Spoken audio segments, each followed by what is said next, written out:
Look at me twinkle toes. And do well. So that'll be lovely job. Look at the liquid black gold. So it'll be quite an interesting experiment actually going forward. We're getting absolutely sweat through now, guys. We just caught a shower, so I'm going to leave it there. We've cut the DAP back. We've cut the DAP back to 65 kilos a hectare. Afternoon, everybody. 25th of March. It's in the afternoon here. We're just taking a block of land on here. As you can see, it's been set aside for the last year or so. We only took this block on last Friday, so I'm going to come in with the sprayer tomorrow and spray this off and any grass that the power has brought up from the previous person's ploughing. So yeah, that's what we're at. Pete's just over there. He's spreading on top of some ground. So the reason we're powering the ploughing is just because it was too rough for the tanker to go over. So it's just level it off, ready for Pete to put. He'll be out here tomorrow putting some Digestate on. Behind me, I'm going to spray this brome and black grass and broadleaf weeds and that off in the morning tomorrow because it's not going to be as windy. And then Friday we'll start ploughing in the Digestate. We obviously won't re-plough what's been ploughed.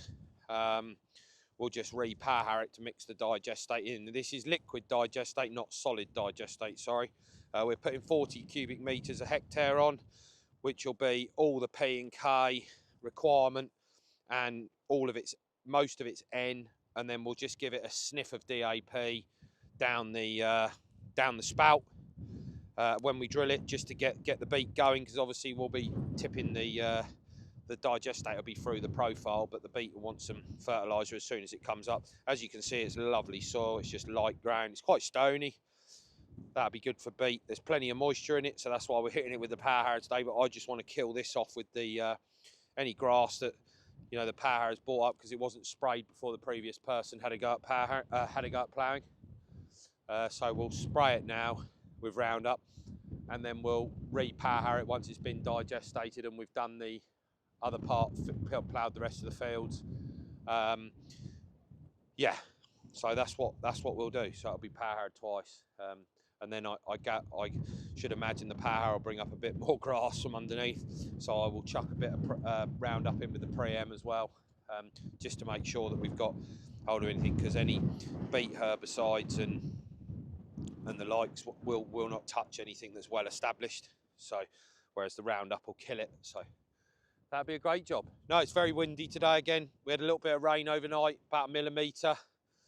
Not enough to do a worth of good, but yeah, it's drying out enough now that any little volumes of rain doesn't really affect what we're up to at the minute. We could probably actually do with about 5 or 6 mil. Well, 10 mil wouldn't go amiss, just to wash a bit of fertiliser in properly. But if we get a few mil and a few dews, it'll probably be enough just to dissolve a bit of solid urea and hopefully get it into the plants, because I think we're coming into a dry period. The weather looks good next week, a bit cold tonight and tomorrow and Saturday, and then Sunday's looking like 16, 17 degrees and 8, 9 degrees at night. So yeah, good growing weather, to be fair. So Dad's just finished power harrowing this. So right, we just brought you out to the field here. You can see Pete's just spreading the headlands. So this is on top of some stuff Dad power harrowed earlier. You can see it 40 tonne a hectare, or 40 cube, whatever you want to say. Just here, we'll mix that in with the power harrow. That'll be lovely job. Look at the liquid black gold. So it'll be quite an interesting experiment actually going forward, because we've put it on top. We're obviously going to leave it a couple of days, because as you can see, it's like giving it 5 mil of thick rain. So we'll mix it in. It'll be interesting to see how the beet react compared to, ploughing it down and putting it in the side of the furrow. So yeah, we'll monitor the crop going on, because obviously the 2 fields next door are still to be ploughed. So, and they've just had it on the stubble.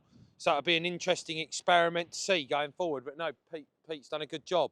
So basically what he did, he come in AB down that headland, and then he's put the tram lines in. So they should be, in theory, where the beet tram lines are going to be, in the tram lines in the sugar beet. But what we'll do is we will subsoil these out on Saturday morning or Friday morning.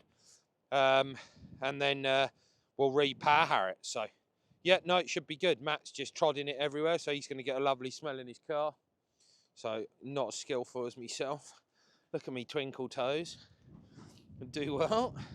So yeah, no, we'll keep an eye on the crop. when it comes up and as it gets going, and we'll try and compare the difference, see if the beet yield any different, see what the crack is. So yeah, no, all good. So here comes Pete, just coming around the headland here, folded up, just to look after the booms really, because it's on top of cultivated, even though it's quite level. You know, we just don't want to cause any problems on the booms. So he's just cruising around here. He's got one more load for the day to do. Last lorry coming in a minute. Big Pete got his high vis on, some boy. Yeah, so no, lovely. Afternoon everybody, just here at Babram. We're just on the last day of drilling sugar beet. We took this ground on last week. It was previously set aside. Looks a lot of green on top, but we sprayed it off 5 days ago now, so it'll all die. We Terranoed it, and then we've we actually put Digestate on, then we subsoiled the headlands, subsoiled the tram lines, and then we've power harrowed the middles. Yanis's disc coulter drill's just cutting in. We'll give it another 2 litres of Roundup with the pre-em as well, just to make sure we've caught everything, because it was a very thick mat of stuff. So yeah, we're drilling at 1.2 just because it's nice fluffy ground. So you know, and the seed's going in a lovely place. It's not going into like a rough seed bed as such. So as you can see, Yanis just coming up the field here. We're about to get wet in a minute, Matt. No crack. So yeah. We've also cut the DAP rate back on this block because we gave it 40 cubic metres of liquid digestate food waste. So we've cut the DAP back. We've cut the DAP back to 65 kilos a hectare, just to give it a little bit of starter fertiliser really, until it can get its roots into some digestate, so the crop's never lacking in any nutrients from the off really, from germination to coming up out of the ground. So yeah, no, Yanis is banging it in there about what, just over an inch, because we're just worried. They're talking about not so much rain in the next month, you know, just the odd showers. So we're not going to risk putting it, you know, putting it in fleetly and then the sun and wind drying out the top inch. So we're just banging it just under the inch, sort of about 4 centimetres deep, sort of towards 1.5 inches, just to secure that moisture, just to make sure that it comes, you know. And once it's in, there's so much moisture below. The reason we Terranoed it was because we were so nervous of losing the moisture. As you can see, I dragged my foot through here. So much moisture, bundles of it. So Dad's decision really more than mine on this one. He just said, get it Terranoed. We got more time, we got less. We don't have to crack on. We didn't have to crack on with the cultivations as quick. If we'd have ploughed it, we'd have had to have started ages ago, a few days ago, and then we would have run the risk of losing too much moisture. So that's why Dad just said Terrano it. And also the other thing is, we haven't buried the digestate down there at 8 or 9 inches. It's mixed in. It's mixed in the profile, so its availability to the sugar beet crop will be a lot better for it. So it's a bit of an experiment as well. So we got this land here for 3 years, done like a joint venture thing with Pretor Energy on it. So we're going to put beet in now. My idea is when the beet comes out in November is to plough press it, power harrow drill in some triticale, like 250 kilos a hectare, have that off in June, crop of stubble turnips behind it, then bang some maize in. It's just the type of land that these energy crops beet, you know, triticale, because it gets going early. If it droughts out in May, and not too bad, because it's finished and ready to harvest in June or beginning of June. So if you do tend to have a dry spring later on, it doesn't affect it. Whereas if you have a wheat crop, it doesn't finish till August. You have a couple of 3 months of dry, you just get no head corn. So I think the profitability on this block will be better through doing beet, triticale, stubble turnips, get the sheep on here, and then into a crop of maize. Because it's not chalky, It's like a sandy loam with a bit of stone in it.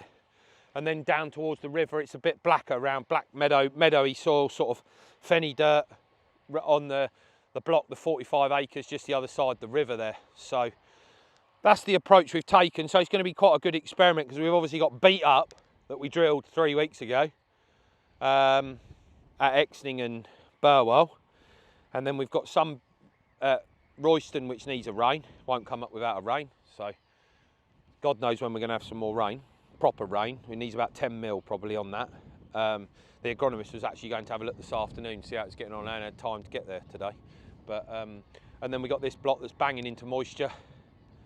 So it's ideal. And different cultivation approach. We've mixed the digestate in rather than ploughing it down.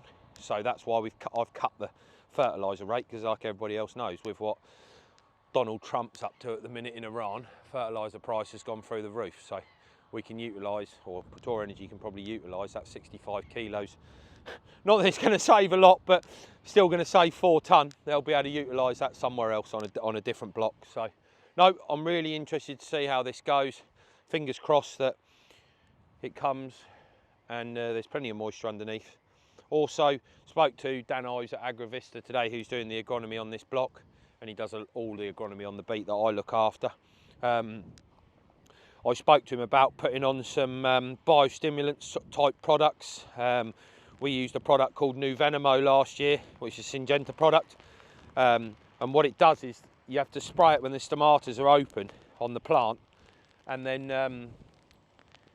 the bacteria gets into it, and it helps when you get dry conditions, stops the plant from wilting and the leaves hitting the deck.